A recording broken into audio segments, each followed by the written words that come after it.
In this week's show, we have an awesome Shattered Void prize. We take a look at some cool 4Ground buildings, and of course, check out awesome news with our friend Ben. We've also got the announcement for some of the prize winners for competitions we've been running as last while, so stay tuned to find out if you're a winner. Absolutely. Let's get stuck in.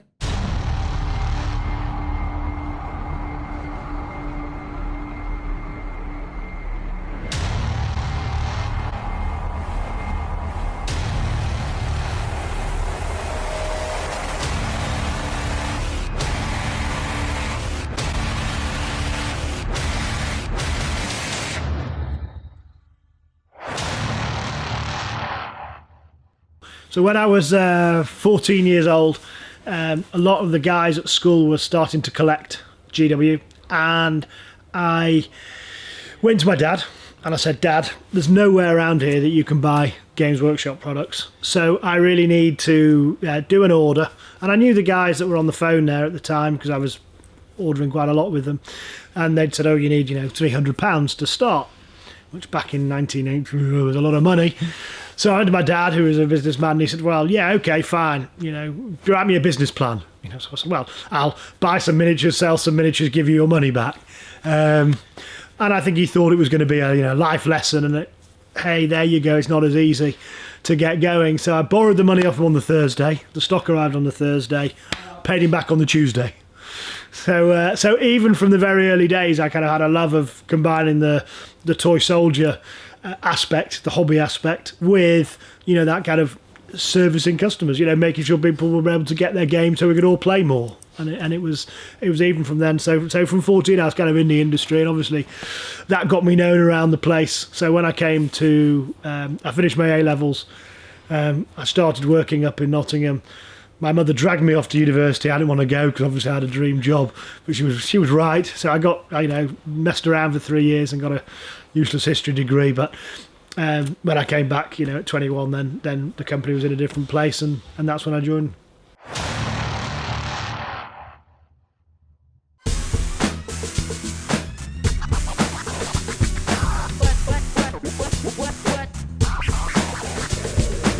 Hey everyone, welcome to the show. Oh my goodness, it was a big week of Beasts of War. We had an awesome Infinity week. Absolutely awesome. Justin, what's your thoughts about it? Honestly, I'm really enjoying the look of this. It's nice to see Infinity come back, revisit a starter set, and actually pull in two of the other factions to have a bit of a dust up. This kind of goes along with their ethos of having mission packs for their starter sets. So there's a nice little bit of flavour, a nice little bit of story behind it, and a reason for everybody to be coming together for that fight, which is really cool. Absolutely. The Red Veil pack has gone down an absolute storm. Funny I should say storm because people have been asking, is this a replacement for Operation Ice Storm? No. It runs in tandem. Say, all right, let's take a hypothetical situation. You have yourself plus 4 mates. Yes. You all want to get into Infinity, but you don't want to get 2 boxes of Red Veil. You'll get yourself 1 Red Veil, 1 Operation Ice Storm, and you have 4 balanced starter forces you can play against each other. You have yourself plus 3 mates. Yeah, just a group of 4 mates gets together. Stop being pedantic. It's too early in the morning. I have not had any kind of caffeine. So if I'm a little bit wibbly on this show, I apologise now. Absolutely. I think it's worth pointing out because there was comments coming in going, is this a replacement? It's not. And that's what's awesome about this. I can imagine maybe in a year or so them doing this again. And it'd be this starter pack, that starter pack, that starter pack. Yeah, well, I mean, who all did they have left? Because Ice Storm, that was Nomads versus Pan-Oceania. We now have Yujing versus Hack-Islam. So that leaves us Ariadna possibly versus a left, Toha, or combined army. So there's a possibility for at least 2 more of these boxes for them actually to combine people together, which I think is quite cool. Yeah, absolutely. Ben, have you been enjoying Operation Red Veil Week? Yeah, I think it's been fantastic. Some great videos. Really nice seeing how the battle reports have come together and stuff like that. It's a proper grudge match between those guys, which is really cool. So, yeah. Absolutely. Right. Before we move on, I'm going to remind you, get commenting because there's loads of prizes to be won. Shall I? Yes, go ahead. Okay. By commenting on any of this week's videos, you could win one of 3 copies of Operation Ice Storm. By commenting on Monday, Tuesday, or Wednesday's videos. By commenting on Thursday or Friday's videos, you could win one of 2 epic 2-player starter bundles, including the 300-point Onyx Contact Force, the US Ariadna Starter Force, and 2 copies of the rules to get you and a mate stuck into Infinity. Oh yeah, we did that in one take. We didn't even have to do it again. I really need to work on not using that QVC voice. You'll just see me, after Beasts of War, Justin on late night TV trying to hawk all kinds of crap to people. But you're getting good at it. I am. Anyway, we're getting sidetracked. Comment on the videos on Facebook, Beasts of War, and YouTube for chances to win. I'm reminding them. I'm reminding them. Yeah.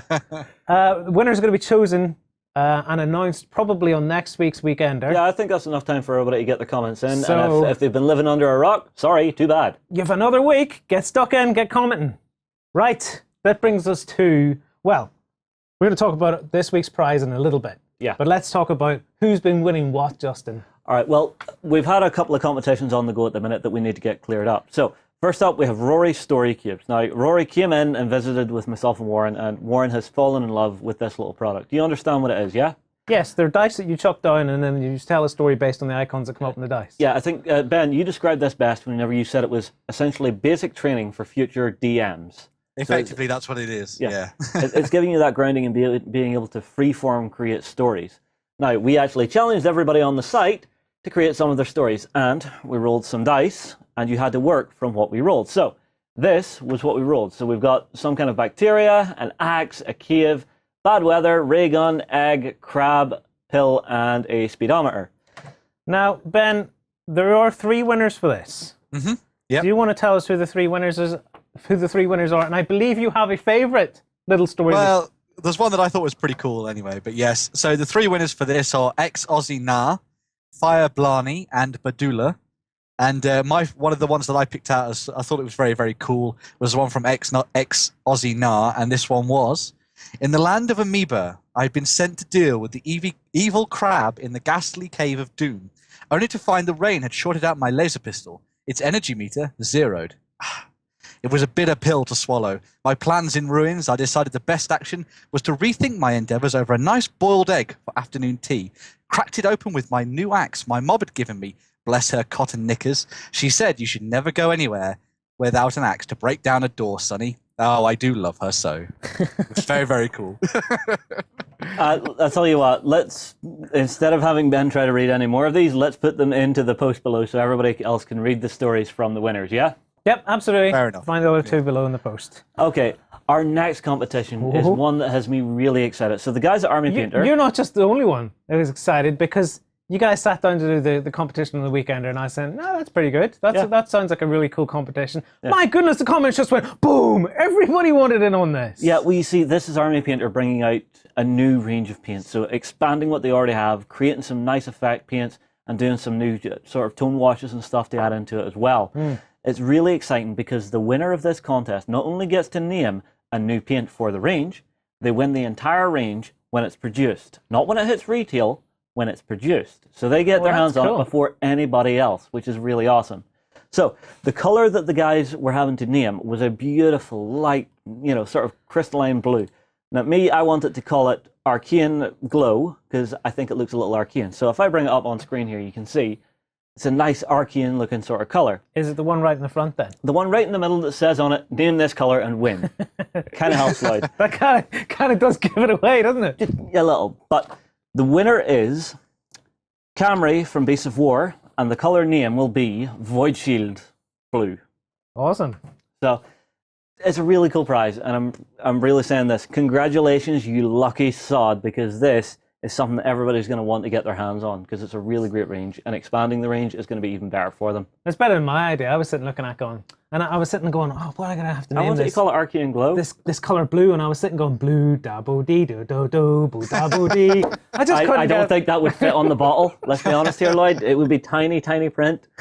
And you would just have gamers going, "What's this blue?" Yes, but if they could get it with like a musical chip, and then you pressed it, and the color went, "I'm blue dabo dee bo do do."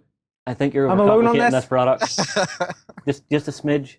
Okay. But other than that, we have one other contest, which was to win one of 2 bundles for tanks. Now, that's not for front stage, that's for backstage. So, if you want to find out who won that, you'll have to join us tomorrow morning on beastofwar.com. Oh, you tease, Justin. Oh, yes. You absolute tease. Yes. Right, we have a competition this week, but before we move into it, Ben, I believe you want to give us all a heads up on what Battlefront are up to this weekend?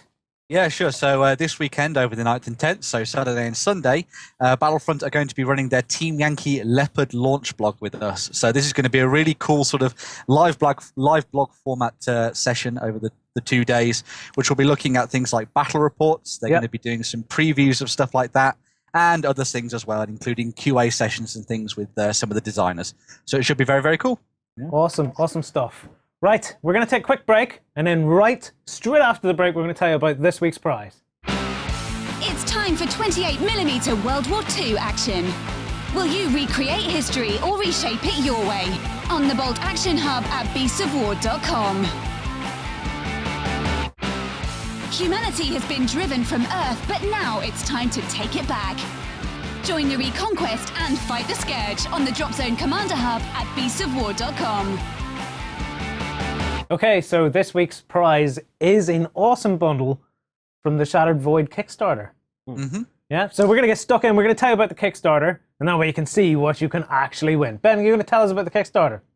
Yeah, sure. So this is the new Kickstarter from White Dragon Miniatures. Now, these guys have been doing some fantastic stuff in 15mm in terms of their troopers and things like that, but they've now moved on to their very, very cool sci-fi space dogfighting game where you're controlling squadrons of fighters that are going to be fighting around the big capital ships and stuff in space.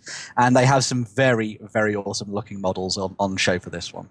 So this week's prize then is based on what we're looking at right now, because we've got the packs and stuff up in front of us. Yes, so one lucky winner is going to win themselves a Flight Lieutenant pledge. So this is effectively going to get you 2 squadrons that are going to be available throughout the Kickstarter. So this could be ones like the Earth Force, the Vitruvian, or maybe the Astavar as well. And as well as that, you get obviously the ships, but you're also going to get the rules PDF, the damage card deck as well. You're going to get some plastic tokens and maneuver templates and also some stat trackers as well, which is very, very cool. A nice get you started bundle effectively for Shattered Void. Yeah, so if we take a look at the actual bundles, we can get an idea of the amount of ships and stuff that are in them. Justin, you just bring that up for us.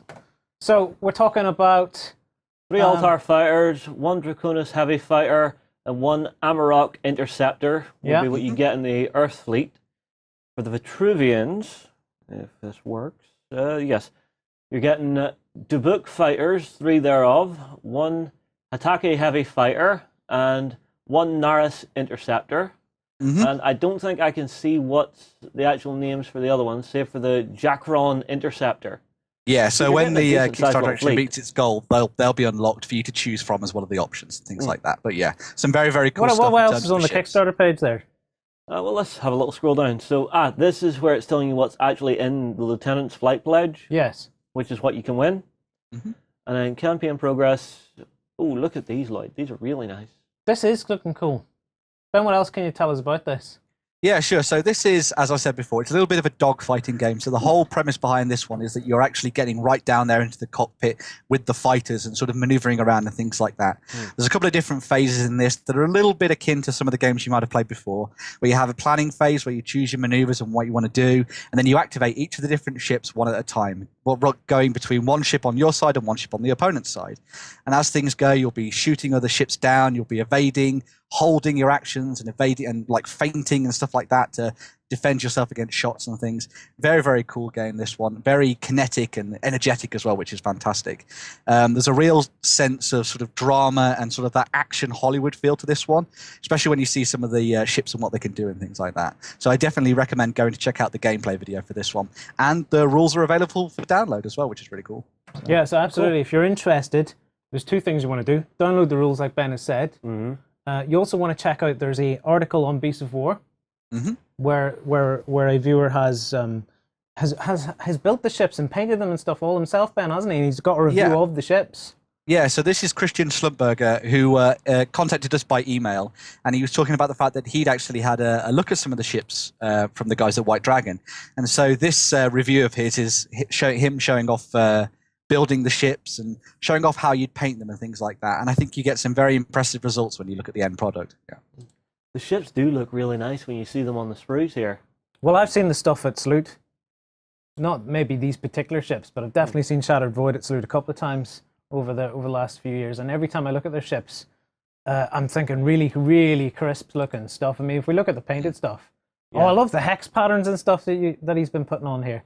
Yeah, I think they look really fantastic. I think the thing that stand out for me are the Earth fighters themselves, because I love that they've got this really heavy-duty feel to them, and also they've got almost like a realism factor as well. Like they look like modern fighters, effectively, or sort of maybe even near-future fighters that have been given that extra level up to go into space and stuff like that. They've also got a little bit of the Halo about them as well, because there are a lot of the ships for the humans in Halo. I'm looking at it and I'm thinking some of the ships that I'm looking at have a bit of a Buck Rogers look to them. They do as well. They've got Buck Rogers. They've also got a little bit of Battlestar Galactica in there as well, and things like that.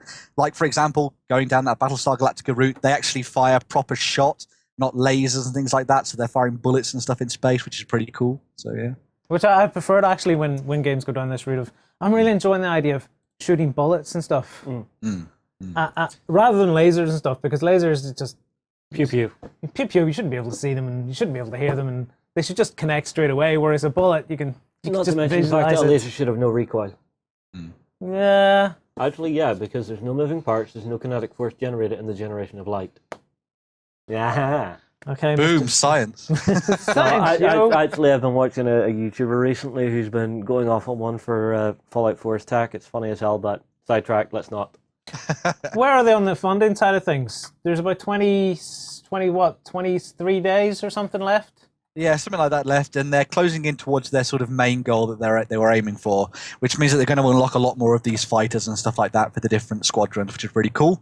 The other thing as well that I know the guys at White Dragon are trying to stress is that they've done a lot of their work ahead of time. So plenty of the stuff has been sort of molded and produced and things like that. They're just getting those last funds together to get some of the ships done and sort of out there to everybody. So the turnaround time for this should be a lot shorter than most Kickstarters, which is pretty cool and very good of them as well. So yeah. If you're looking to know what sort of scale it is, again, go and check out that article. Justin, can you find the article there? Because there's a photograph in it where he's comparing the scales to the likes of the X-Wing models and stuff. I believe this is what you're wanting. Yes, it's exactly what I'm looking for. I'm actually really liking what he's done to this this little tie here, because he's showing it as if the cloaking kinda field cool, is yeah. actually engaging. Oh, I He's a hadn't even really good noticed painter. that. That's really cool. And Yeah. I love the story base too. I'm not sure what that is. Is it like a star pattern stuck under a clear base? Is that what that is? I'll tell you, that's actually possibly custom made, because you see, if you take a 3-inch brush, dip it in paint, take the worst of it off, and then just run a bit of cardboard along the ends, you get that spattered look to it, and that's what this looks like. So he's got spattered void. Oh my god. Well, That hurt. yeah. So if you're I'm ashamed for you, Lloyd. That hurt. if you're into shattered void, go and check it out. There's a couple of articles there to look at. There's These the guys Kickstarter. are gonna hate you for that, Nick. It's really cool, and I'm looking forward to seeing it again at Salute, because every time we see it, it develops further and further. And if this Kickstarter goes really well for them, I'm sure that next year at Salute they'll be flying all guns blazing. Yeah, I mean, it's one of the things that I want to stress about this from watching the gameplay video and reading through the rules. It's very simple and very easy to play. So there's not a lot of sort of downtime of checking rules and stuff like that. It feels very action-packed, which is exactly what you want when you're doing dogfighting games. So yeah, really cool. Yeah, Go because- and check this one out. Because the maneuvers and stuff are slick, aren't they, Ben? Yes, yeah, they're really easy to do, and there's a lot more movement away from just using templates, which is really fantastic. So you actually get the tape measure down on the table and measure ranges and stuff like that, and then use the templates while in the middle of movement, which is really cool. So it sort of adds this extra spice and dimension to things, which is neat, which is nice. Yeah. All right, the big question then: which faction would each of us take? Me, I'm looking straight at the humans. So let me actually scroll to it on the Kickstarter page here really quickly, and we'll actually each say which one we want. So for me, it has to be the Earth Exploration Fleet. They just look really, really nice. Yes, but we've had a couple of those ships in here over the last year or so. Yeah. So we've actually seen some of the resin stuff over them. Yeah. Ben, which of the factions would you take? While I'd love to go down the angle of something alien, I think I'd also have to go with the Earth's Exploration Fleet. I think they're very, very cool. I just love the ship design for these guys. Very, very awesome. Yeah. Lloyd? I'm kind of leaning towards the third option, You're looking at the Astavar. the Astavar, because Yeah. if we can go back to those painted pictures on the other article, I don't know if I'd paint them white. Well, maybe I would paint them white, because there's a lot of really cool shading he's done to it, but then that's some seriously good painting. Well, you see, the actual hex grid looks to be a stencil design. If you remember Brian from Anarchy Models, he did those high-speed stencils that you put over the top and just give it a little dust with the airbrush. That's probably It was actually using those exact stencils. Yeah, it was using that technique. Yeah. What I like about them is I like the fact that they're completely different looking Yes. to the other two factions. Well, all three factions are very different looking. But they feel alien. Well, the other, yes, I suppose They feel as if an feel alien mind has designed them, not as if a human mind has tried to design an alien ship. Yes. If that makes sense at all. Absolutely. And there's other little cool things like you can repair damage using pilot skills and things like this, Ben. Yeah, so obviously one of the big things is that, in games like this, when your ship is getting battered and things like that, you might end up thinking, oh, well, that's a lost cause, I'll just leave that ship.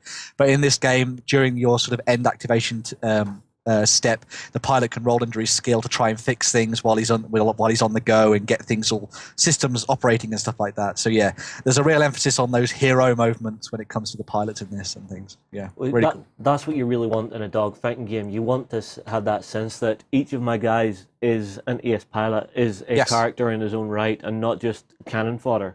It's one thing I was thinking about recently. Whenever you have basic line troopers in a game, they become cannon fodder, and you don't really have a face or a story behind that sort of unit. Whereas with this, hopefully you would feel that each and every one of your pilots is a main character in the story. Yeah.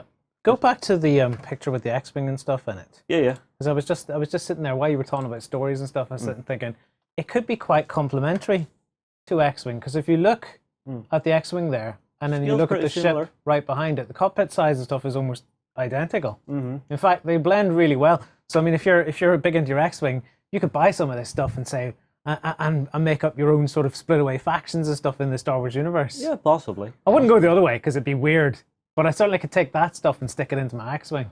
Yeah, you could use it for like Scum and Villainy or something like that potentially, couldn't you? I guess. Yeah, the Scum and Villainy have quite a lot of ships at the minute, but that would be a good way of expanding it even further, or making your own custom version and just remapping those statistics of the ships to the Shattered Void stuff, and then paint them up in a sort of a more grungy sort of look. See, I don't know. I would maybe run these guys as sort of like a mercenary group that you could actually hire in. They're a little more powerful, but they're going to cost you a bit more, which means you have less on the table, so the assets are worth more.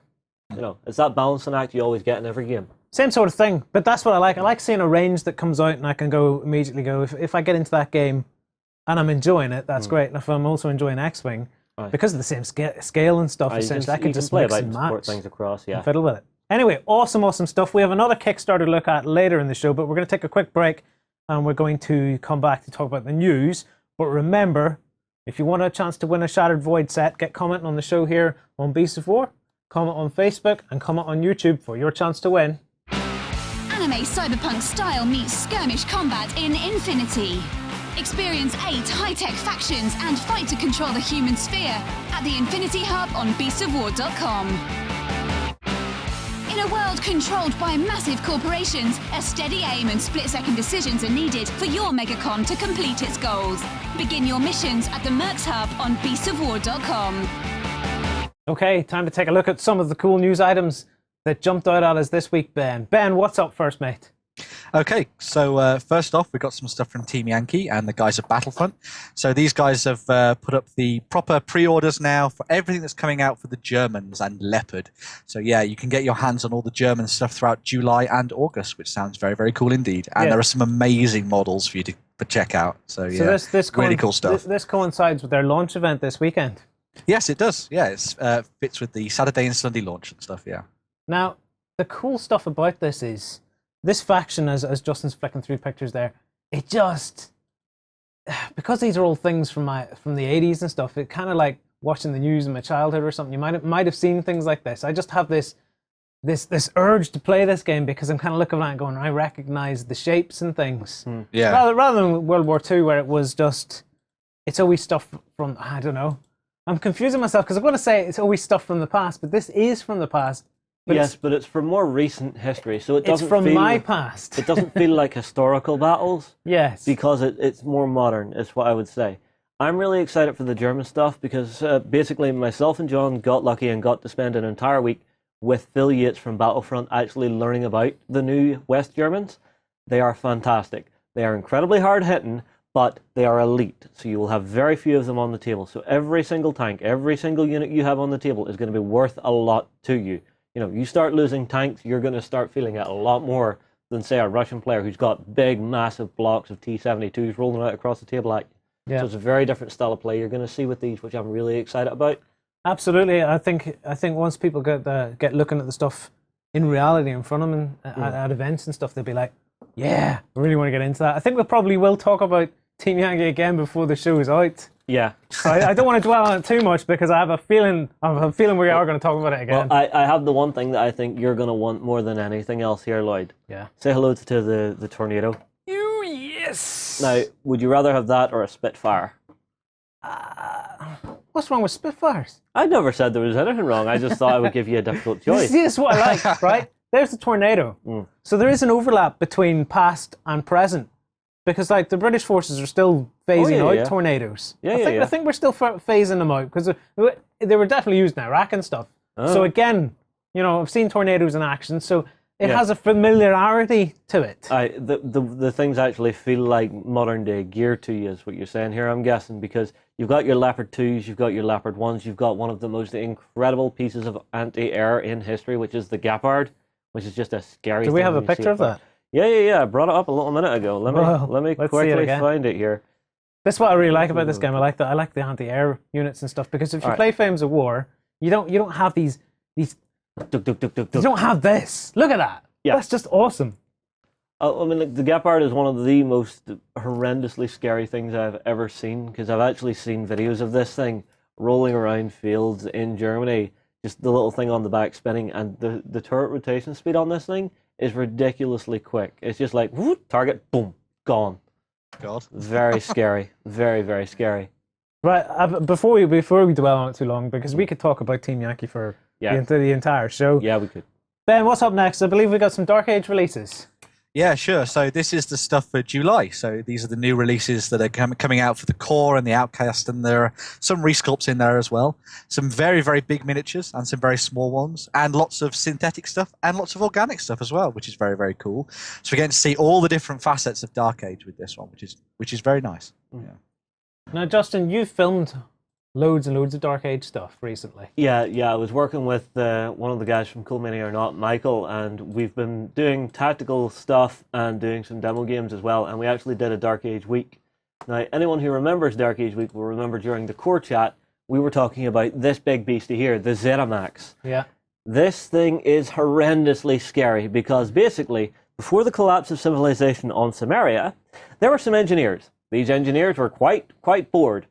They had a look at the Zenimax and went, you know what, it's not really much use for work, but let's stick some weapons on this and we'll have a robot deathmatch. Which is why, if you look at the center of it here... Oh, robot deathmatch, because you said this to me that this used to be an entertainment bot. Exactly. And I was a looking robot deathmatch, that's entertainment. How is this thing going to entertain me? And I had all sorts of weird thoughts. But now it makes more sense. What kind of thoughts were you having, Mr. Johnson? Well, so it's a robot death bot. Right, okay. So basically, you see that big core in the center of it? Yes. That is an unstable plasma core. Oh. So that's why the basic chassis of this thing was never much use. But you understand the concept behind the core, or you remember it from Dark Age, or will I give you a quick refresher? Give us a refresh. Okay, so the core in Dark Age is basically a AI which has been reverse engineered from Kukulkani technology, which is basically a bioreactive sort of engine. So basically, any biomass that it gathers in, it can then turn into energy to keep itself running. Okay. The whole fall on Samaria happened. This thing was shut down and accidentally woken up again. Now it's essentially in a panic going, crap, there's not enough resources here. I need to turn everything around me. All biomass needs to become energy to keep me alive. So everything in the core faction is part of the AI? Everything in the core faction is part of the AI. Now they have a couple of characters, which I believe is actually this one, the Icon CL457. So this thing, again, it's big, it's nasty, but again, it's going to be something that's been repurposed. The whole point of the core is all of their tech is repurposed robots that would have been active before the fall. So you have some of them, they were, lumberjack bots. Now they cut down people. You have some of them, they were medical. You had to go with lumberjack bots, didn't you? They have lumberjack bots. Because they were lumberjacks and they were okay. They're lumberjacks and they're all right. Anyone who doesn't know that song, do not go to YouTube. You will break yourself laughing. But they had other ones that were medical or repair bots. Now, the repair bots, fine, they're still doing the same thing. They're going out and they're repairing the other robots to keep them running. Medical bots, however, were actually designed to heal humans. They no longer heal humans. They kidnap humans and turn them into biomass to turn them into fuel. Ooh. So the core is a very, very single-minded, faceless menace of a faction, which I find really interesting for them. And the miniatures are just gorgeous. It is a really cool. This one here, particularly, if you bring that back up. Yeah. I'm loving all the little gribbly bits on it. Yeah, you see, with your paint style, I think you could do a really nice job on this. Yeah, the whole washes that grind in, that get stuck in the grime in. The grime gets stuck in all the wee joints and stuff. Because I'm looking at this going, they could have gone for very basic shapes and stuff, but it's got all lovely little wrapped around plates that wrap over other plates and stuff. If you think this machine has been sitting for hundreds of years not being used, it's not going to be factory fresh. It's going to have that dirt and grime. It's going to have that caked in, mucky, nasty oil in the joints and stuff. So if you can figure out how to do that effect, it's going to look really good on this and really impressive. Yeah, because I've been thinking about what faction I would like to go into if I was going into Dark Age, and maybe the core is the way to go. The core for you would be fine. Me, I'm sticking with the Salt Flat Nomads just because they're epic. Look at this thing. I'm not 100% sure, but I think Lynette is for the Outcasts. She's got two little beasties along with her and a whip to keep control of them. But the thing I really want to lay my hands on is this. The Moloch, which is it's essentially a big sand alligator. Yeah, these are the models that I really liked out of the releases and stuff for July, because I really like all the stuff they've been doing for the metallic core things and things like that. But I think their work on organic stuff has gone leaps and bounds since the early stuff. And I think those Molokai are fantastic, and they'd work really nicely with some washes on a white undercoat, and just building that up and then working on the plates and stuff with proper paints and stuff. Yeah. I think they're a very, very nice unit. Yeah.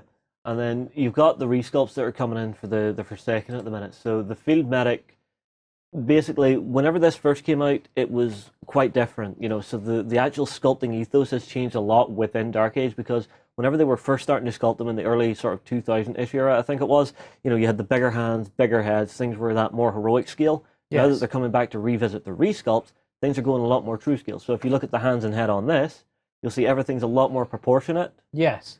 And even the same again here, we've got a resculpt of the Hannel, and they just look so nice. And then the actual paint style that they've changed to now, while we're that sitting, more realistic look, while we're is so sitting much looking nicer. at this, right? Yeah. It's a sign of a range that's developing well, because now I'm torn. I'm looking at this going, I want to collect these. Aye. Well, all right, let me put it to you this way. Forsaken are religious zealots, right? They are basically coming out from the last piece of civilization on the planet, trying to tame the wilderness and make everyone follow the one true faith, right? Yes. That's from the Prevailers. The Prevailers, unfortunately, as often happens, are lying to the entire population. All of this stuff we say is bad, it's bad until we do it, then it's miracles. Whereas the core things are a little more straightforward, a little more clean. I am a machine, I need to keep myself powered. You are my food. Yes, you are food. Munch, munch, munch. Munch, munch, munch, yes. So which backstory would you really prefer? Oh, I don't know. I quite like the simpleness of just me machine, you human, me You better die. than you. Well, you see, this is an argument that you've had with me a couple of times whenever we've been off camera about AI. Because you always say that whenever true AI kicks off, it will kill all humans. I have a hunch it might. Well, Because it's going to look at us and go, there's a bag of meat. It doesn't really do anything. It just uses up space and resource. I disagree. I think we will be able to program AI so that it will not kill us. No, but then it wouldn't be AI, right? Artificial intelligence means it is intelligence to the point where it can make its own decisions. Yes. How do you program something that makes its own decisions? Like, I try to program you, but you make your own decisions, Justin. Okay, ow. Ow, that hurt. Because there's proper intelligence in there. That's I my know. point. It doesn't matter. It does. I think if something was truly intelligent, Yeah, but you would give it a set of guidelines at the very least. Things that it would try to do. You would give it a set of laws. Yes, those laws can be we broken. have laws, right? Yes, and they get We're broken. intelligent creatures, okay? Yes. And we break our own laws all the time. Our own moral laws, our own written laws. We're terrible to each other. Imagine what something smart like a robot who has absolutely nothing in common with us except maybe the fact that we made its first iteration like 3,000 iterations ago. Is it going to look at us and go, Ben, where are you on this? Is it going to look at us and go, munch, munch, munch? Or is it going to go, pet and zoo will keep you nice and safe. I won't mind being a pet. I genuinely think what will happen is that we will begin and we'll live in complete harmony with the AI, and then eventually we'll realise, as you say, that we are a bunch of meatbags that are destroying the planet, and it will turn on us and just try and destroy us, or something like that. Or it might try and save us. Well, it'll think that it's trying to save us by killing us. That's how it'll work. So Okay, it'll say, Well, look, I'm saving you from yourself. Let's look at our human perspective on saving creatures, for example. Or our perspective on saving creatures from the environment, that they're losing environments and stuff, is to take them and stick them in zoos. So be in a robot zoo. You'll be happy. No, but you'll be in a zoo full of humans. Would you not? It's like the Matrix, isn't it? If I was in a zoo full of robots that didn't give me any grief, it might be all right. But if I'm in a zoo full of humans who are miserable... Right, so you're just worried about being stuck in a zoo with Warren and never being able to get away with him. I see what's going on here. could be that. Could be that. Right, Right, we've really got sidetracked. Apologies, everybody. Next up, we're going to visit Antanossi's workshop, and they've got a cool dropship, Ben. Yeah, so this is going to be one of their dropships called the Azure Dragon. This is for the Yujing faction in Infinity. And this is going to be one of their really cool resin pieces that's going to be available on Kickstarter later on in this month, July. Yeah. So yeah, some very, very nice stuff from these guys. Did you say it's going to be Really available cool. as a Kickstarter? Yes, it's going to be available through a Kickstarter later on in the month. Now, so, yes. we're looking at pictures with 2 ships on it. It's the big ship we're talking about with the Yes. VTOL sort of engines. Yes, it's the and big stuff. one. Yes. Yeah. And it is quite big whenever you see a 28mm mini standing beside it. Now, I really like it. The first thing I was looking at is going, oh, how did they do the canopy? And then you watch the video and it tells you straight away, clear resin, and I'm going, well, Yeah. of course they did it. Using clear resin. Well, I mean, I think But- the actual main body is pressure cast resin, isn't it? I don't care. It looks cool. Bring it up again. All right. The cool thing about it is I love the VTOL design. I love the fact that you can take the boosters and you can change them there. Even in the picture, you can see one's pointing down, one's pointing up. Yeah, I wouldn't fire those VTOL at that point. Well, you did like a nice No. move. No. And at the front's all moving and stuff. I'm not sure about the blue bits. That might just be the paint job that's putting me off, but they look a bit like a bathtub type thing to me. I don't know what it is. Now, are you actually going to be able to play this thing in game, Ben? Are there going to be rules for this? Well, from what they've said, there should be some rules written up for this. Whether or not that means that it'll be rules in terms of a scenario, whether or not it'll have its own stat line and things like that, we don't quite know quite yet. But I'm sure that we're going to know once the Kickstarter heads off. But from what a couple of people have commented, it might actually go down the route of it actually having a proper stat line. So it could be potentially the first proper vehicle in a game of Infinity, which should be very interesting. Cool. So, yeah. But I love the cockpit. Do we have another image where the plastic cover's not on it?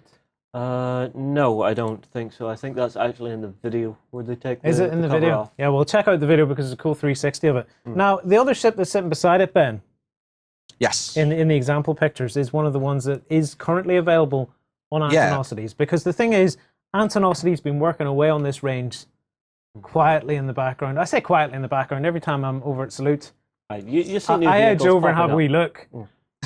But it seems to have all come together into a really coherent range because they've got this awesome page on their website now. Well, I Just think you mean this chock one. a block. I mean, we've talked about the little egg sort of shaped cars and stuff further on down. I think this Yeah, is that's in here. exactly before on the show.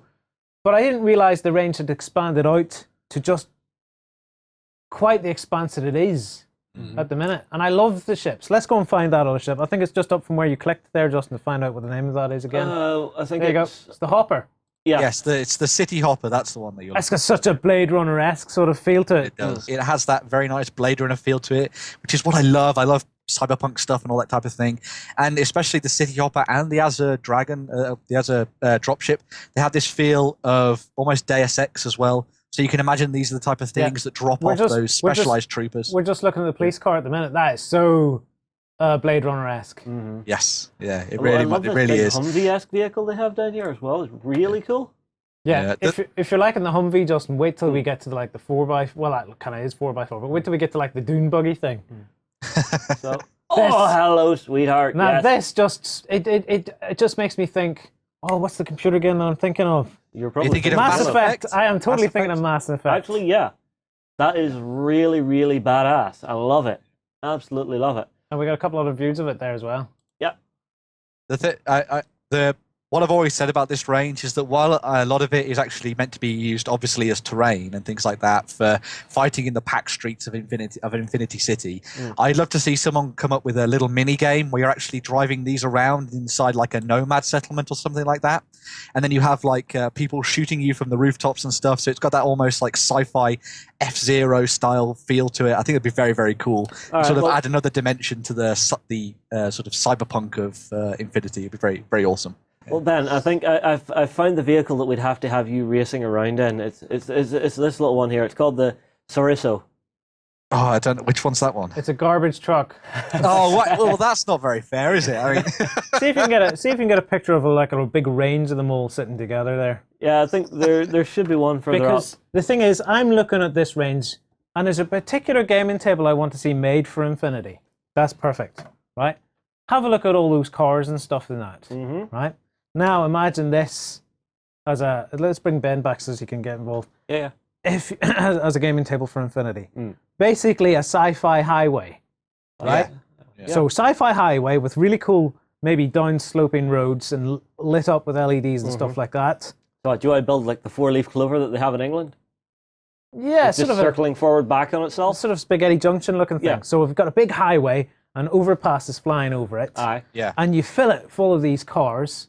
All these futuristic looking stuff, so it's chock-a-block, and maybe you have like a truck thing or something that's crashed in the middle because suddenly out of the blue a load of one faction has decided to have a fight with another faction in the middle of the highway.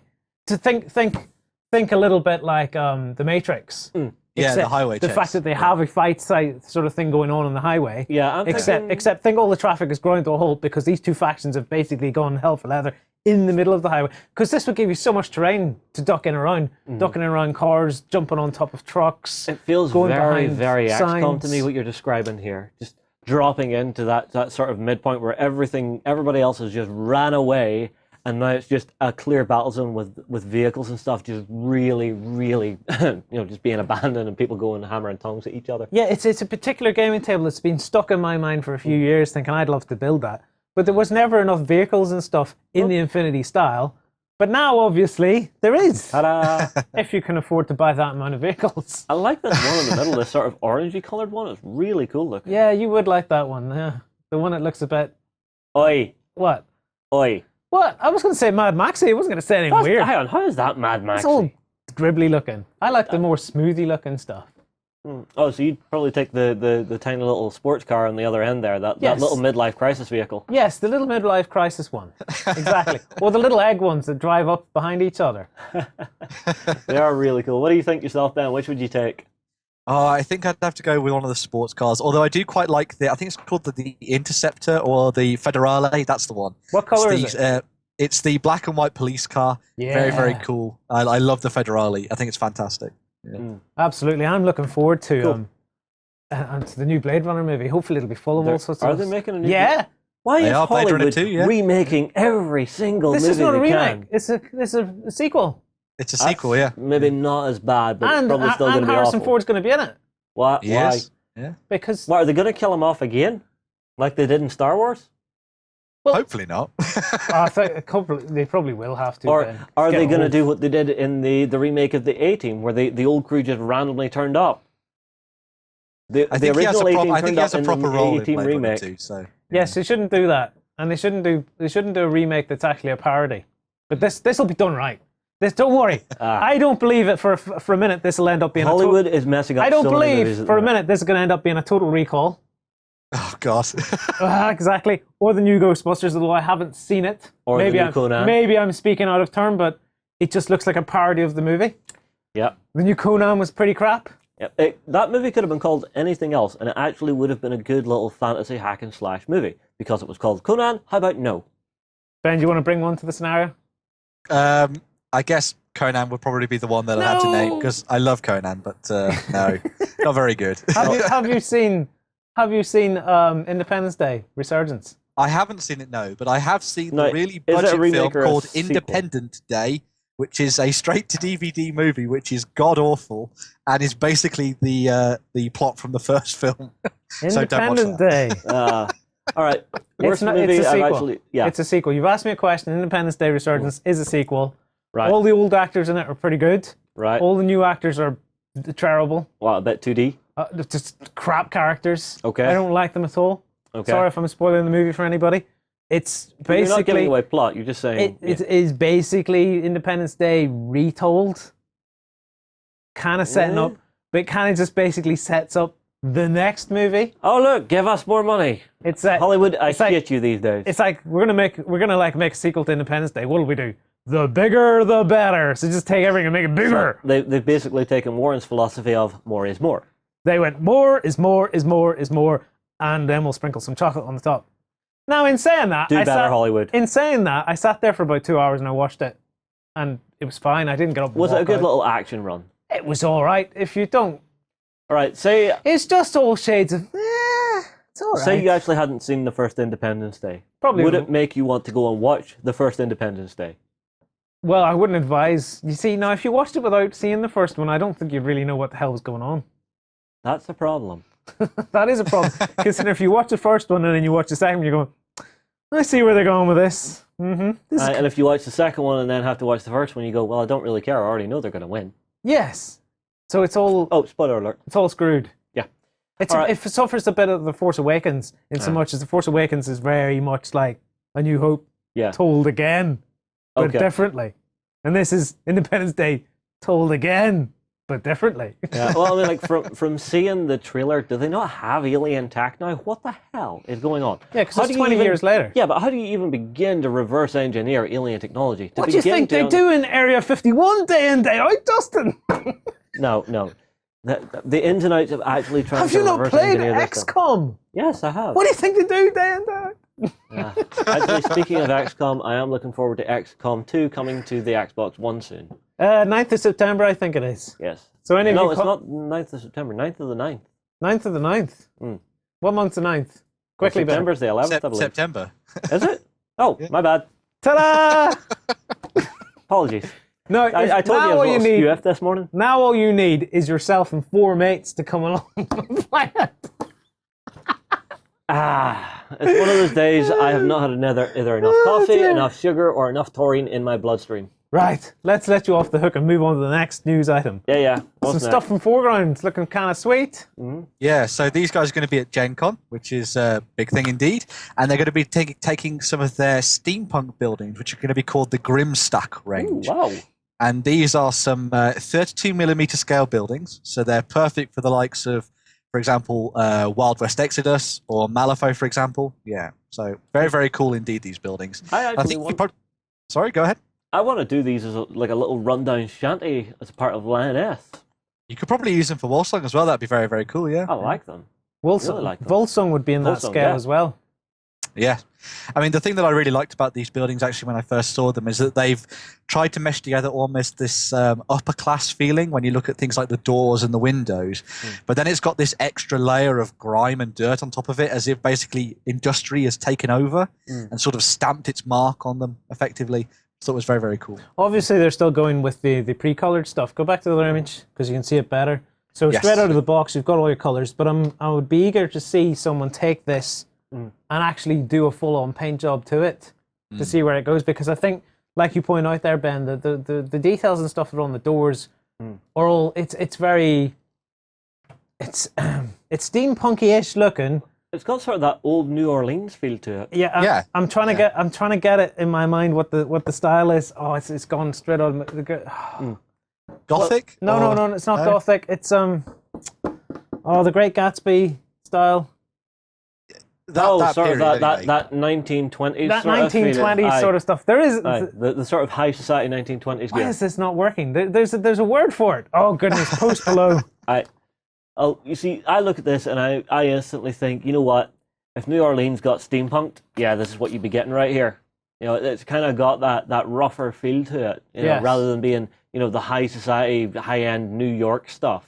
You know, so I don't know. That's just the feeling I'm getting from it. I really, really like it. I think it'll make some great gaming tables at the end of the day. I think that's why it would work really well for Malifaux, because you could tie it into that sort of like bayou style of things.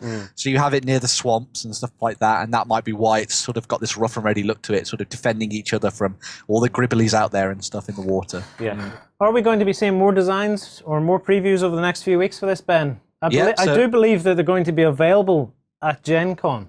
Yes, so they're going to be available at Gen Con, and over the next couple of weeks, we're going to see a lot more previews. We might even be getting a few of these into the studio to show off as well, which sounds very cool, as well as the Dwarven terrain as well. So yeah, that'll be at Gen Con too, which is very, very cool.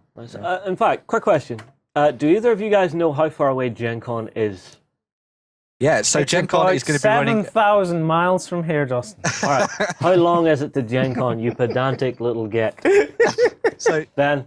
Gen Con's going to be running from the 4th to the 7th of August. And of course, Dawn and Jara are going to be there covering the event. So yeah, watch out for the live blogs and stuff like that.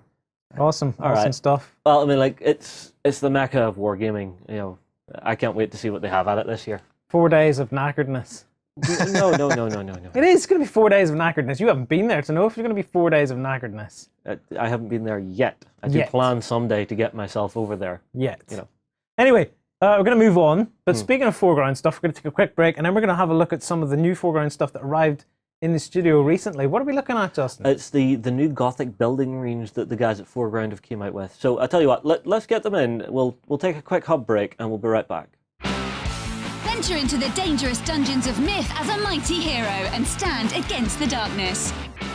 Visit the Myth Hub on beastsofwar.com and begin your story. Fight for the Iron Kingdoms as a warcaster. Take control of the mighty jacks, arcane devices, and dark sorceries to bring the fight to the War Machine Hub on beastsofwar.com. We talked about looking at some 4Ground buildings, so let's have a look at some 4Ground buildings. Yeah. Justin, what we got here? These are the 28mm Gothic city buildings from 4Ground. Now, I will say first off, they are just facades. So if we go to the close camera, you will actually look inside, and you'll see they have no interior detail. I can live with this because each level actually has its floors in it. So if I put this down and take this off, you can see the next level up, you've got your floors. Oh, actually, that's a little extra detail we missed, because that is actually a little hatch to go on the roof. Which is quite a nice little thing. Yeah, I've seen a couple of people make a big deal of it, going, well, there's no facades and stuff in it. And I was thinking to myself, that's no problem to me at all, because, to be honest, I don't like getting inside buildings and stuff in most of my gaming. I like to just be... I can declare myself in a building, but I don't really spend much time running around in them. Others will, but you have your floors and stuff. If it's keeping the cost down, and meaning they can put more effort into the actual outside of it, then that's good for me, because I'm looking at this range and immediately going, this does open up the possibilities of doing some really cool city tables. Yeah. You know, if I put the two of them together, suddenly you've got the guts of a street. Yeah. And the range of games it could be useful for, because they're 28mm or what? 28mm. Well, you could probably play this up to 35mm if you really wanted to. Well, we have a load of range of miniatures here. All right. Well, ideally, people would look at this straight away and go, maybe something like Pulp City. You know, superhero games, modern that'd be the games. cool thing, seeing superheroes jump from building rooftop to building rooftop. Yes. You know, would be very, very cool. But For me, I'm thinking bolt action. Because I would like to do a nice Berlin table at some point. Something nice and hefty. You know, not the center of Berlin, but just coming into those first tenement buildings and stuff that you would start to see. That's kind of the flavour I get from this. Yeah, I like it because we've had buildings in here from Micro Art and stuff in a sort of similar fashion, and every time we see them come in, I look at them and go, do you know what? If we put those together, we could do some cool bolt action stuff. Yeah, we have some bolt action here, so let's get a look at some scales here. So 28mm. Here's our bolt action tank. Seems about right to me. Let's try and get this looking a bit cooler, as if we were just driving through. So let's get some men in here. So we'll go through a couple of ranges. Just to get an idea of what these actually look like. Yeah, so for bolt action, I would say, not too bad. And if you have a couple of guys actually inside kneeling at one of the windows, could he actually see out over that window? He can just about, he can see out. Let's see if this guy can see out. He can see out, but you might want to put him on like a, you can't really see it on the camera. You might want to set him up on something. Yeah, but I mean, like, so long as it looks plausible that the guys could actually look out the window, get the rifle up to shoulder height, and actually take a shot, I don't really mind that. I think it'll work well enough. Yeah, so 28mm bolt action, I'd say yes. Well, it's designed for 28mm, so it's going to work. Yep. I really like the details of the doors and stuff. It's got a really nice look to it. I'll just tilt it back. Unfortunately, we're down a camera today because John's sitting vlogging away, so we only have one close cam to work with. Even the little details. You see the side of the door there with the little lights? Yeah. It's just a nice little extra touch. It's just that little bit of colour coming out of it. So we're saying bolt action, awesome for that sort of stuff. Awesome for superhero games, jumping from rooftop to rooftop. Yeah. I'm still thinking Dust 1947's just on the horizon, so if you are getting back into your Dust range, let me throw a couple of Dust minis in here for you. Yeah. Again. Yeah, those should work. That works well, doesn't it? Well, here, let me grab another one of the buildings that we have sitting here just to see how they look with a different type of building as well, because these do come in lots of different sort of shapes, sizes and stuff. Yes, these are very similar buildings, but the styling on the windows and stuff is different. And the colour itself makes it look very different. Because in fact, they're not similar at all. All that's similar is the shape. All the details are different. Completely different from the tops of the windows to the inlays and stuff between the two buildings. Yeah, and this one, actually, if we put this at the front steps, actually has a little set of steps to go with it, which is a nice little touch. Actually, this is really good for the Dust range. Yeah. Because I'm looking at this, and I like you, I visioned with loads of buildings. Get all the buildings out. Okay. Once you start seeing a lot of them together, you're looking at it going, the streets of Berlin or the streets of some city somewhere. Yeah. I love the windows on this one. They're really nice. Yeah, this is They've got that nice arch design to them. Let's get this in. There's so many to look at here. Yeah. Now this has a very different look to it. Now it looks a little bit wooden, but I think what they're trying to represent here is that sort of sandstone. Just that sort of layered plaster effect you sometimes see. Because the rest of them you can see it's definitely sort of a brick construction. Yes. Whereas this one you've got a nice flat, clean plaster sort of look to it. This one they're trying to do like a concrete banding that's then been painted with the coin stones down the corners. Yeah, do you know the way banks have that sandstone stripped look to them? I think that's what they're going for here. Some nice details on the roof. Yeah, you've got the beautiful little skylight up there, which is a really nice little feature. Again, another set in trapdoor to represent this is how I get onto the roof. Yeah. We've got some other minis. Volsung. Let's throw some Volsung minis down on this. And with all the windows being nice and open and clear, you'll be able to see out of them really easily and see into them really easily, which will make for some interesting things. Because I actually have seen times playing Volsung where I'll shoot through one window and then shoot through the next to actually get to my target, because I actually do have a line of sight through it. Oh, that counts, does it? It does. Well, whenever I play with Lukash, it counted. I'm here on this building. Yeah. Right? I'm here on this building. On the corner. Yeah. I can see through this building, through that window, and through this window, and I'd be able to shoot you. Yes. Now, I would get cover for it, obviously, but you could do it. That's one of those things I like about Volsung. It's such a cinematic little game. You can really just go to town on the angles and stuff. So actually, from this angle, you can actually see what Lloyd's on about. So you have your ogre here, who's looking through the windows of this building, to Mary Fearless, who's over on this building. Yeah. Which is really sneaky and can catch your opponent really off guard, but it's really fun at the same time. Now, the stuff we're looking at here, we've got a range of them. These are all pre-order at the minute? These are all still on pre-order as far as I know. At the time of filming, these are all still on pre-order, okay? Yes. Now, they do have some of them that aren't on pre-order yet, so they have the North Point Tower, the South Point View, and the Grant House. They're all part of this range, but they're out at the minute. They're already out. You can already lay your hands on them. Ben, sorry to exclude you for the conversation here, but we're just throwing minis all over. There are shinies. And I'm looking at it going, even 40k. Really? Yeah, even 40k. If we use the dark ones, maybe not the light ones, because the light ones are maybe a bit light looking for the 40k. Well, we'll Are you saying no? Well, I reckon if you manage to stick a big Aquila on the front of a building or sort of darken it down with some metal plates or something, I think they'd work quite well. I tell you exactly what we need Lloyd to make here.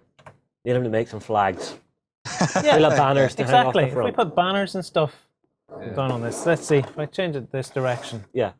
One of the games that I was thinking would be really fantastic for this is if you use them potentially for something like 7TV, and you did like a bank heist or something with the big skylight that they've done for one of the buildings. Yeah, you could have a guy rappelling through, trying to get to the lower floors to get the gold and stuff from the vault. I think that'd be quite fun, especially with these. Yeah. I think the scale works really well for 40k. It does. Look at this, right? Check this out. Yeah. He's perfect sort of height for here. Let's see.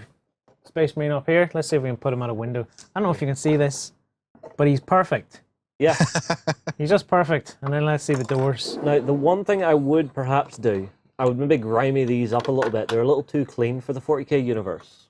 Well, they are, but you should basically grey them so they're not multicolors have probably helped. Well, you see, Get the Aquilas on it, get the banners on it. Because what I find is sometimes I look at the 40k buildings and stuff that come out, and I get a little bit tired of just too The many military aspect of it all. Yeah, too Maybe many. you want some too more many little bolts. Yeah. Too many skulls. Too many gribbly bits, and I go, well, where's the normal sort of city buildings? Yeah, you see, I would actually keep the colours, but I would actually just darken and weather everything down. Because let's not forget, most cities in 40k are old, very, very old. So you want them to actually look really, really covered in dirt and muck and grime and stuff, as if they've had centuries worth of pollution and stuff gathering up on the sides of the buildings. Yeah, You know, I'd say model mates would be your best friend on this. You know, just to get some dirt and grime onto it. you're probably right. I wouldn't go with the light coloured buildings from more 40k stuff. I don't know. I would maybe throw in one or two of them, just as if someone has maybe 50 or 60 years ago tried to stick a fresh lick of paint on them to actually brighten up the neighbourhood. I don't know. And just failed abysmally. I like the styles of them. For example, this one I think would work really well in 40k because of the gothic looking windows and stuff. But in its current colour, I'm not sure. I would probably end up spraying that rather than just using it the colour as it is when it comes out. I'll tell you what I would actually do? You see, before I would even come to build this, if I wanted to change the colours, Yes, just spray all the bits. I would spray it on the sprue.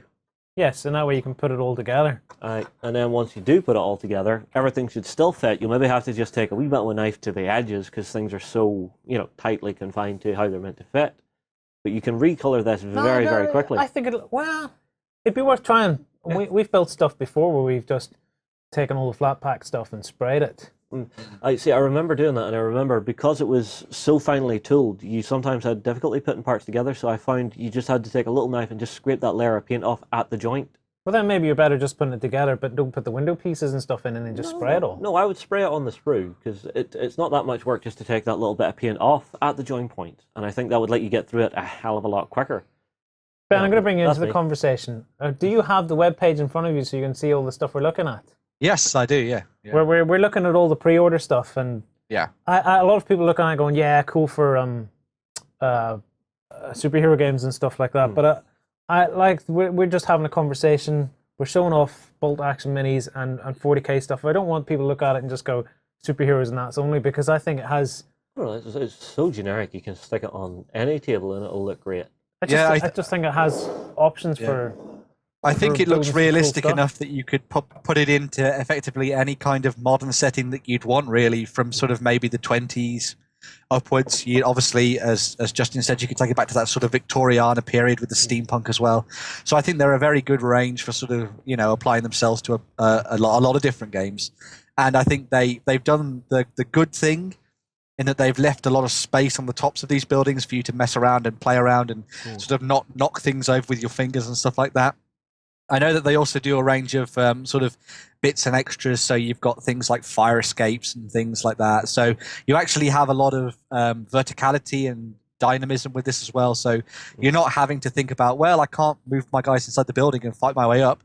No, but you could fight your way up from the sides and there's fire escapes and stuff like that. So yeah, they've got some really good stuff here to make a properly good city. Yeah. I'm a huge fan of this stuff. Yeah. We've had cool buildings like this from Micro Art. Yeah. Now we've got cool buildings like this from 4Ground. Yeah. And I'm a big fan of having cities that don't look like they're ruins. Aye. Because for years and years and years we've had that bombed out shell building thing. We even have our own papercraft thing available on the website. But it builds one of those bombed out shells of a building. Right. No, Whereas I'd like to take war to a city that hasn't been completely decimated.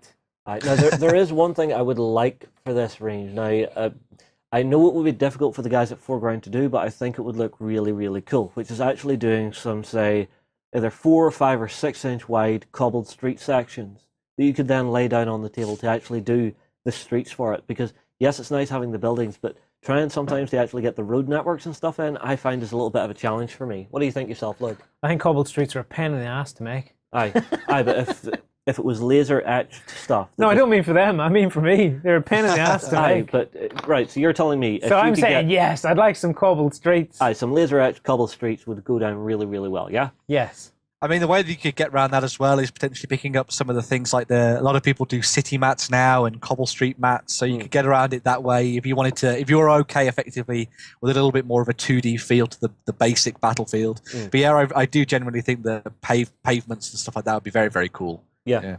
Well, I mean, like this is something I like is a modular system to go down on the tabletop, because I mean, like, yes, you can get the battle mats; they are absolutely beautiful.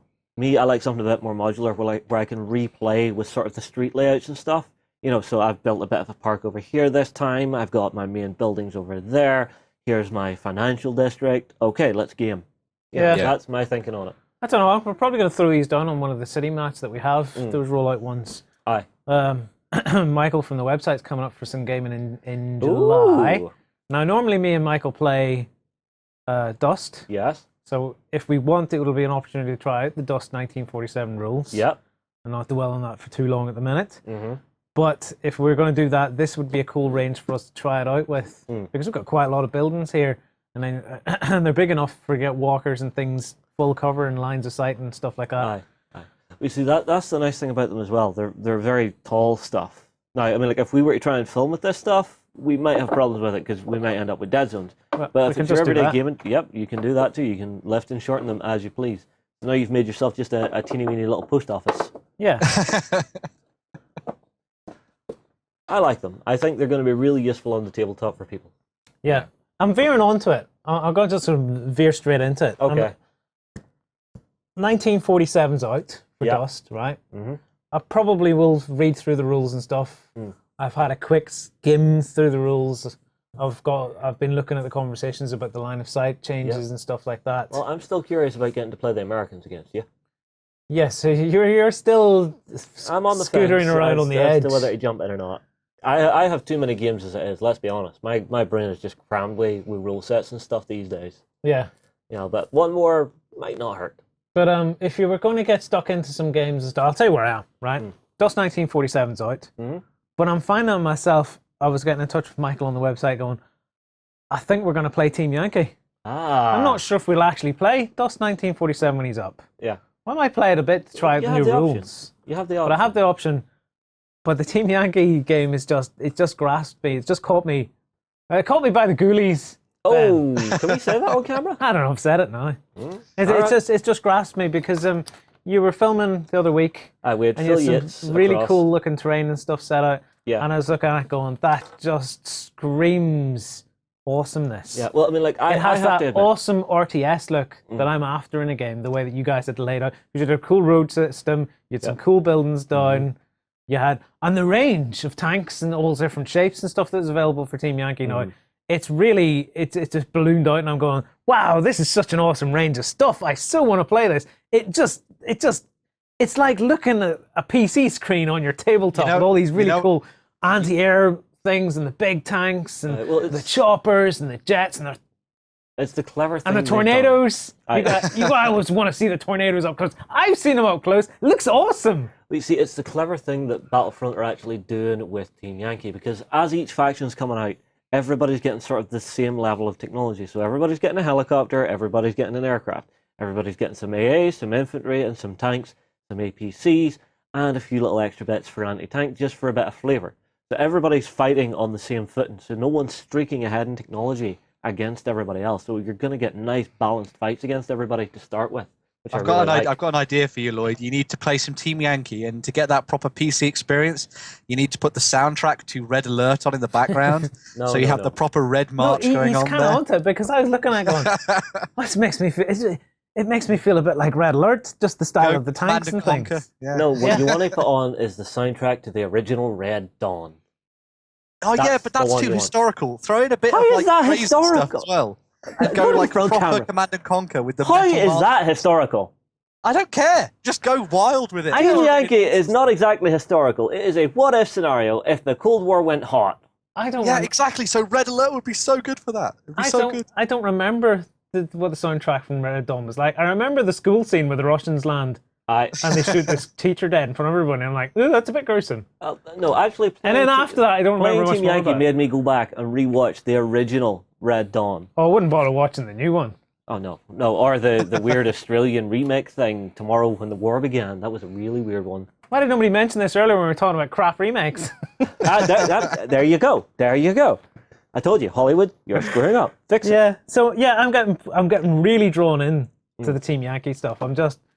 Do you have one of the factions? You know I'm getting drawn in when I'm going to go and put Dust to the side and play Team Yankee instead. Yeah. Right, which of the three factions currently has you? Because we've got our Soviets, we've got our Americans, and we've got our West Germans. Which of the three do you like the look of the vehicles the best so far, or are you waiting for the Brits to turn up? I do. Are we allowed to say what the Brits have? Well, we had one of their vehicles on backstage last week. If you missed it, go and watch it if you missed it. Yeah, go watch it, because we have one of their vehicles. It is glorious. We have the sprue and we have the built miniature. John actually got to keep the built miniature and now has it painted.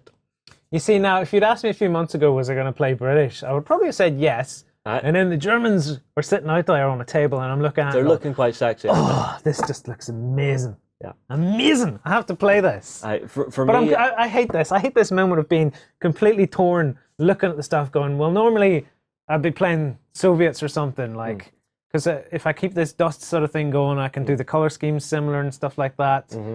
If I'm making myself some banners and scale them up and down. Well, I'll tell you what, I can very quickly tell you how each of the three factions plays, what their sort of style, their core ethos is, right? Yes. Russians. Quantity has a quality all of its own. This has stuck through right into Team Yankee. You're going to have big, massive blocks of stuff, and it is going to be hard to kill because there is so much of it before it gets to you. Okay. America. Nice, good tanks. Kind of elite. You're not going to have anywhere near the numbers that the Soviets have, but they're going to be kicking out a lot of firepower, but as you start to lose tanks, you're going to feel it. West Germans. Highly elite, highly effective, incredibly quick on the tabletop, small numbers. If you start losing tanks, you're going to feel it, but it is going to take a lot of firepower to start taking you down. So if I don't want to paint a lot of minis, I shouldn't be playing Russians. No. How has this not sank in? If you don't want to paint a lot of minis, never play Soviet or Russian. Well, you see if because it is just but you see, if stuff. you're playing Dust, Yeah. the amount of models you're fielding as a Soviet is not particularly different from any other army. You're They're going very... a little closer to historical. So that old saying, quantity has a quality all its own, really holds true in these kind of games now. Okay. All right? So if I don't want to play a load of minis, Go German. go Germans. Go German. If you're okay with painting a reasonable number of minis, grab the Americans. They're still pretty damn good. The Abrams is a beautiful beast. It is a very useful tank on the tabletop. If you want just rolling death of the Red Army, you're going Soviets, which is what I'm going for, because it is fantastic.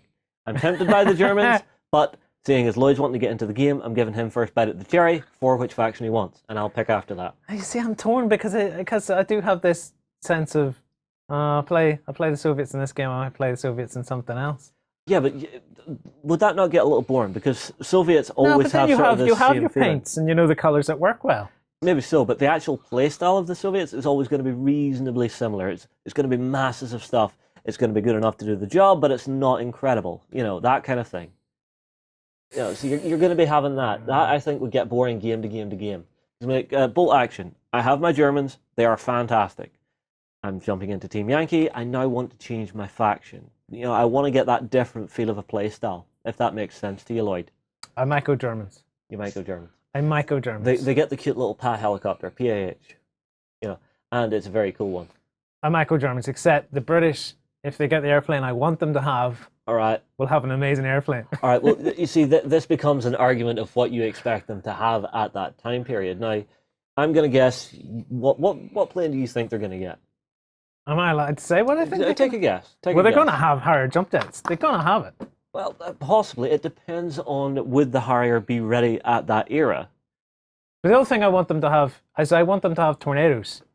Because the Germans, you can already see the Germans have the tornado. Yeah. And I'd really like it if the British had tornadoes. You see, this is the thing. It's going to be what we're going to have to wait and see, because now we're moving into that what-if scenario, because we have a time period, right? Yeah. But as soon as things touch off, you're going to expect the R&D on other vehicles and military fighting gear to really ramp up. We saw the exact same thing in World War II. Beginning of the war, the tanks were crap. By the end of the war, we were seeing stuff that's pretty much close to what we have in modern day. You know, so war always increases the speed of R&D. So would the Harrier jump jet be ready for this? I don't know. If you're out there and you know the history of the Harrier really well, would it have been there around the time of Team Yankee? Because that'll probably give you a really decent indication of what kind of stuff's going to be turning up for Team Yankee. Because it's cool. I mean, if it come out and if it came out and had VTOL rules and could just sort of hover around and all Oh sort of stuff. no! I wouldn't like that. You wouldn't like that. Now that I've played, no, I don't want my aircraft hanging about on the tabletop to just be sitting there bumbling along while the Gepard's just going, oh look, there's a plane up there. Boom, boom, boom. There's not a plane up there Yes, anymore. but would it not be using its VTOL rules to like fly up as a bit like the Apaches do? Maybe I'm. Did the Harrier actually do that? I don't know. You see, it's going to be a guessing game for everybody. Have you not seen the movie with Arnie Schwarzenegger? Flying the thing. When did he fly a Harrier? In True Lies? In True wasn't it? Lies. Yeah. He does all sorts of amazing things. Yeah. All right. He takes out the terrorists in the building with the plane when it goes up along the side of the big block of flats or something. Okay. And his daughter is like jumps out on top of the plane and stuff. Yeah. Yeah, he does an amazing amount of stupid things in Harrier. All right, fine. But no, that's the question I'm going to pose to the community. Do you know this era of history well enough to actually start making some guesses as to what's going to be coming in the future for Team Yankee? See if you can guess for him and put the comments below and at Lloyd in the comments below with what you think the British might get to help him make his choice. Well, we've veered very clearly into games that we want to try and get into and pick up. So Team Yankee's high on my list. Yeah. Justin. All right, Team Yankee's definitely up there. After that week with Phil, I've never played 15 mil before. Getting that nice high cinematic view of the tabletop has really hooked me. The RTS look. It's that cinematic The high Iron look. God RTS look. Yes. The other one is actually, as everybody knows, I love my War Machine. I'm going to have to get some games of Mark III in. Last week on the Backstage show, you will have seen I have my Signar Force sitting painted and ready. I'm waiting on a second starter force to come in because I don't want to have to wait for these guys to get their own starter armies built and painted. I'll be waiting until Christmas and then some. But I have the second one coming in, so I will be able just to run demo games in here. The third game, which I really, really want to actually start having a closer look at, is actually going to surprise a lot of people. So, for all of you out there who are wondering what it is, I'm wanting to actually get into Age of Sigmar. I'm wanting to give it a go. Ben's got the thumbs up. Go to front camera. Let him get his thumbs up for everybody. Yes, I've done it. I've went away and I've picked up a starter set. If you want to see what it is and how it looks now that it's built, come and join us in Backstage tomorrow where I will be showing it off as my hobby time. But it's one of those games I think it's got a bit of time to actually bed in now, and I think it's time to actually get a closer look at it, because I don't like jumping in on the ground floor of a game. I like to let it live for a little while, figure out, some of those bumbling baby steps, and then actually jump into it. Yeah, that's my thoughts anyway. Ben, games and stuff that are enticing you in at the minute. Where are you? Yeah, I'm going down the same route as Justin with what's been going on with sort of Age of Sigmar and the new stuff to do with the General's Handbook. So I've been looking at starting up a new force for that or continuing the old ones. Like I'd love to do some stuff with the Sylvaneth. I think their range is fantastic. Maybe add a little bit more to the Stormcast Eternals and go down the Path to Glory route with the General's Handbook, which is sort of the narrative sort of warband style that they've done for that. Also playing a lot more of the Silver Tower and things. Can't wait for the errata for that. See how things are going with the FAQ. But I'm still trying to get back into stuff like Saga as well and sort of embellishing on my Vikings and my Anglo-Saxons and things. So I'd love to actually put together a proper table for Saga. I think that'd be really cool. I want to try and pick up some of the 4Ground buildings and sort of get them down and sort of build a little cool Viking settlement. You haven't yet been tempted away. You're very I much still on target for this whole Vikings thing. Yeah, I think that Saga has this special place in my heart because it's a fantastic little system. The models are really great, and the whole ethos around that period of time is brilliant. And I love that sort of edge of fantasy mixed with reality, which I think is one of the key draws to it. So. The funny thing is, Ben, I've been watching a Vikings TV program. Okay. Oh, finally you start to watch it. I just wait to get to it. Ragnar Lothbrok, yeah. I've been watching a Vikings TV program. I'm thinking, it'd be really cool to play Vikings and stuff. Yeah. Now, what's funny about this is because I've been telling you about this for weeks. Yes, we've had a chat about this before on the Weekender. Yeah. Where you've talked about the Vikings TV program. Yeah, Ragnar Lothbrok being a badass. And I've talked about the Vikings TV program. Yeah. But you were talking about the big expensive Hollywood version. And I was talking about the BBC version, and we had a full-on blown conversation where we talked to each other about characters and went, yeah. And we were talking about two completely different flipping TV shows. How? Because I can remember saying to you, yeah, and the Queen's a bit of a mystic type thing. You're like, yeah, she is. And I'm like, and then I was watching this Vikings program going, hold on a minute. We've been talking about two completely different Vikings programs. Ragnar's queen in the TV series is a bit of a mystic, though. She's a soothsayer. Right. In this BBC thing, Aye. there's a Viking dude. Aye. Whose name? What's his name? I don't know. It was ages ago since I watched it. All right. Well, I mean, like I was saying, Ragnar Lodbrok. Wait. And he goes into this great hall. Yeah. And the Queen's a bit of a mystic thing. Yeah. And we're sitting having this conversation thinking we've watched the same TV program for about 20 minutes. So what, never realizing that we were watching two completely different programs. All right, have you watched the one that I've been watching now? Yes, I've watched all the seasons that are currently available on Netflix. Do you see why I like it now? Yes, because it's really cool looking. Yes. It's a lot cooler. It's a lot cooler than the program I was watching. All right, now let me just be very careful here. Let's make sure there is not a third Vikings TV show that I've maybe but there missed is a third Vikings TV show. The one that I've been watching is on the History Channel to begin with. Oh, wait a minute. Let's just be clear. Okay. Right? Season 1. The one I watched, there's 4 seasons. All right. And there's a character called Rollo who ends up in Paris. Yes. Ragnar's brother. Yes, he ends up as a duke in Paris. Okay, spoilers. Spoilers. Right, actually, let's start very simply. Season 1, Ragnar Lodbrok is a simple farmer Who wants to go west. Yes, who Right, has we're watching figured the out same one. a sundial to actually show him No, he which way didn't he's figure going. it out. He Yes, got off a the traveller. Yes, Yeah. okay, we are on the same show. Now we are on the same show. Shall we have the conversation again, or will we move on? No, we'll move on. Right. Although I will say, that's one thing I like, is once you actually have factions for those games set up and ready, you can just bring them out whenever you want. Because I have my Vikings warband just sitting ready to roll. Yeah, I'm keen to get into the whole saga sort of Vikings thing now as well. Actually, having watched the program, it's surprising how much watching something can make you look at it and go, oh, I totally want to play that. I guess it was a bit like that for the Romans, because I watched Rome. Maybe I tried to watch it and I couldn't. I just found it really boring. Get past the first few episodes. Really? The first few episodes are a bit of a drag. Okay. And then after that, you'll be like, okay, I've got it. All right, well, It's hooked me. I've got a lot of work to do this weekend, so I'll maybe just stick it on the background while I'm painting away. Okay? Okay, yeah. Right, I'm going to move it on because we could be talking about this. Is anybody else any other games or anything they want to mention? Ben? No, I'm fine. I'm stuck into Age of Sigmar and Saga. That'll be fantastic for me. Okay. Although I'm tempted by the Dark Age stuff now as well. Yeah, the Saga stuff. Goodness me. Shiny syndrome all over again. You see, this is why I'm happy, because I've basically been through the phase Lloyd's at the minute, where it's just, there's so many nice things, but I've actually got the stuff and I've worked through them as projects that I've been showing off on the weekenders, and now I have them and they're ready to play whenever I want.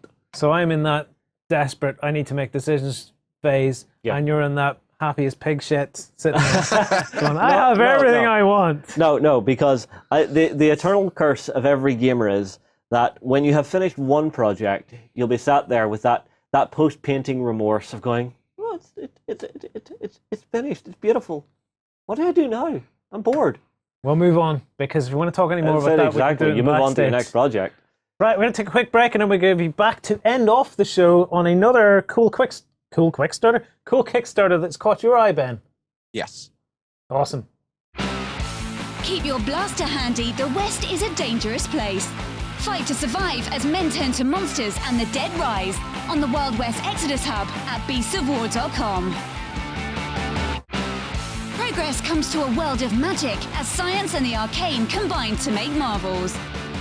Meet steampunk inventors and orc mystics at the Volsung Hub on beastsofwar.com. All right, so let's round out the show by taking a look at a Kickstarter that's caught your attention, Ben, called Dungeon Time. Yeah, so this is a really cool little cooperative card game that plays in real time for between 1 and 5 players, and it lasts about 5 to 10 minutes. Very cool, this one. Before we get stuck into it, let's have a look at the video, because the video for this is actually pretty sweet. Are you brave enough to accept the dungeon challenge? In Dungeon Time, you will enter a fantasy realm with only 5 minutes to complete your mission. Find the equipment. Achieve the missions while frantically trying to beat the clock. You must race through the dungeon deck and achieve as many missions as you can before the last grain of sand falls. Let's try. Then, find out what really happened. Go through the deck. Put the right equipment in your backpack. Do you have what is needed to achieve a mission? If you do, the mission is completed. And the equipment used is discarded. But be careful. If you do not achieve the mission, the equipment stays in the backpack.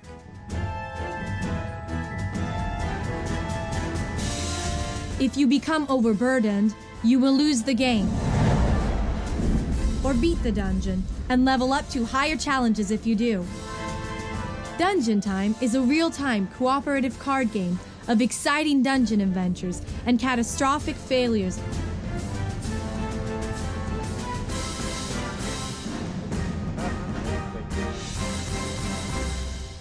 Dungeon time! Okay, I like the look of this. I really do. It's a very, very cool little thing. I don't know if I'm cool enough to play this game. Did you see how cool those nerds looked? They were the most colourful, awesome nerds I've ever seen in a video.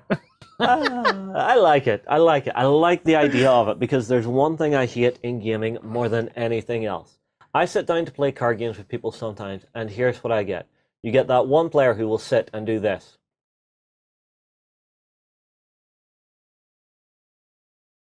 We're still here. We're live. Yes, but they'll just sit there like that and actually think and think and think and think and drag the game out. Yeah, It annoys the hell out of me. So yeah, it's called analysis paralysis. Is the thing you're thinking of. analysis paralysis. Very nice. That's the word. Yeah. So you're very keen on this 5-minute, this egg timer thing. Yeah, that sort of pressure cooker gaming. I like the idea that you have this much time to play, and if you actually aren't playing quick enough, you're going to get your friends actually saying, come on, I need it. Do you have it? Do you have it? Do you have it? And if you're sitting there going, you're going to lose the game. Now, Ben, you particularly seem to like this. What is it about this game that's capturing your attention? The thing that I really liked about this is the way in which the mechanics work and how you have that person who calls out that they need a certain amount of cards to complete a quest and stuff like that. And then it's very simple in the early sort of couple of minutes as you're playing where you play down the cards that you want to do and stuff like that. But then as things get more tense, you're starting to push your luck a little bit more and people will start to make mistakes. And I think that will be the really fun element of this, where you're turning around to each other and going, no, why did you put that in? Why did you put that in? I thought you wanted that. I thought you wanted that. And that sort of panic will be really fun.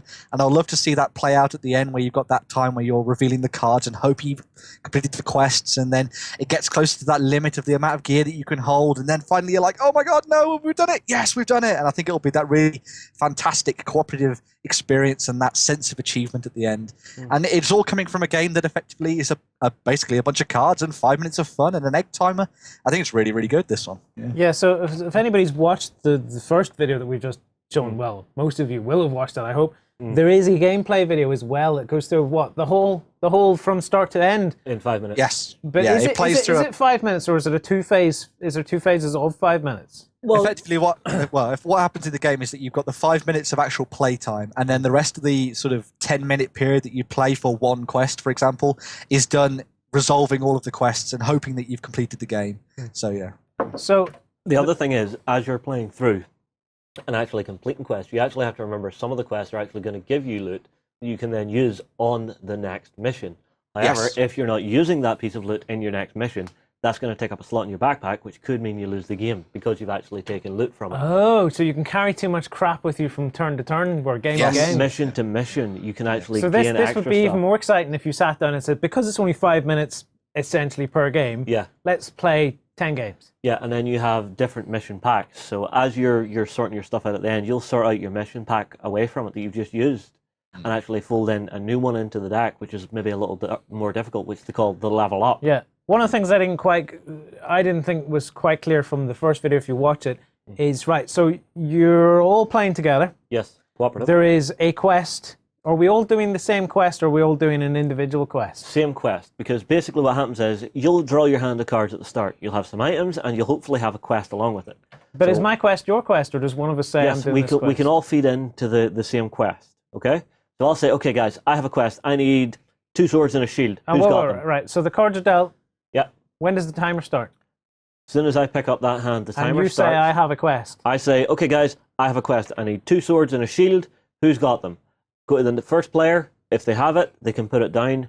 If they don't, they can put one down and hope it's not going to screw you over, or they can discard and draw a new one. But you have a finite resource in that deck. But if I have the items that you want, it would be stupid of me not to put them in. Yes, because we're all working together to get as far as we can, to get as high a score as we can. Now, you might be able to tweak the rules slightly to do competitive play. You know, if you had missions that had a coloured border. So I'm always, if you ask for something and I have it, get it the heck out of my hand and get it onto the table. As quickly as you can, yes. But and pay attention to what people are asking for. Yes, don't screw it up. If you ask for 3 books, don't give you 4 books. No. Well, something like that. But if I say, okay, guys, I need 3 weapons. You know, if I haven't said I need 2 swords and a shield, you might throw down, okay, sword, bow and arrow. Yeah.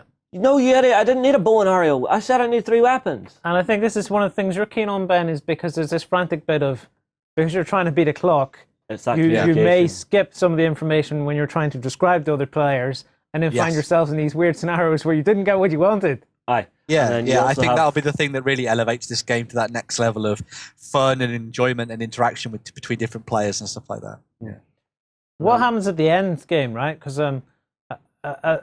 just in case anybody's not clear, at the end game, you still have a load of stuff in your pack. What is that? Your deck hand represents your backpack.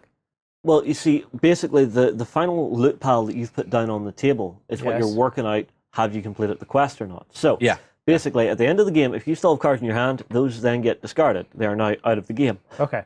You then start going through the actual questing deck that you've built through the game by feeding into it.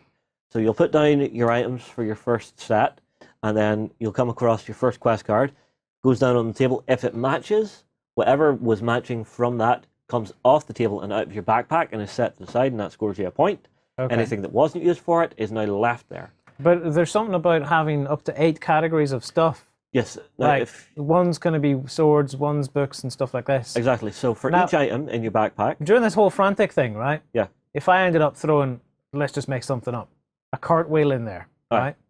And nobody actually asked for a cartwheel, but I chucked it down by mistake. There's no taking it back. No. Right? No. Which means that we get to the end of the quest, and we might have filled the 8 slots that we were supposed to max out at, and then someone goes, we've still left this flipping cart, which makes 9. And at that point, we've busted the game, we've lost. The other thing is... So that's another reason you definitely have to pay attention to what you're chucking in. And you can only have 3 of each type. Right, there you go, yeah. So I can have 3 swords down, but if I get a 4th, no, you lose. Oh, so you have to balance the different items that you're throwing in and the number of those items that you're throwing in. Yeah, and if you remember from the last quest, Lloyd, you stuck down a sword in the last quest, which we actually didn't need, but I need it for my current quest. I can then say, okay, guys, I now only need 2 shields to actually finish this quest. So put those down, I'll put my quest down, and then whenever we come to the backpack stage, I now have what I need, because what was in that previous thing has stayed in the backpack and can now be drawn out into the fresh quest. Cool. Well, where is it at the minute, the Kickstarter? Is it funded, or is it funding, or what's happening? It's very, very well funded. It is more than 4 times funded. Yeah. So there you go. I think it just plays into that. It plays into that feeling that a lot of people have right now, is that they're just looking for really fun, quick card games to play with people that don't take a lot of explanation, and effectively are all got that nice cooperative feel to them as well. So this might be good for new players. Yeah, and it's got about 5 days left. I know it says 7 there, but we filmed a little early, so it's about 5 days left if you're interested in that. Awesome stuff. I really love the art style of it as well. It looks quirky and cool. It does look quirky and cool. That's probably one of the things, again, Ben, that's drawn you to this, is the quirky art style and stuff. Yes. Yeah. Right. I think that wraps it, basically. All right. I think we're done. I think we're done talking about miniatures and tabletops and all things wonderful. Remember, there is the Sunday show, the XLBS show. It's a whole other version of the show. It's not a continuation. It's a episode all on its own. And if you want to find out if you are one of the winners of tanks... And the extras that come along with that prize. And the extras. There's more than that. Then you have to be watching tomorrow to find out. So until tomorrow, have a great weekend's gaming. From Viking halls to the cities of the future, terrain buffs will love our 4Ground hub. Watch gaming tables of all genres come to life at beastsofwar.com. Flames of War brings you the battles of World War II in epic 15mm scale.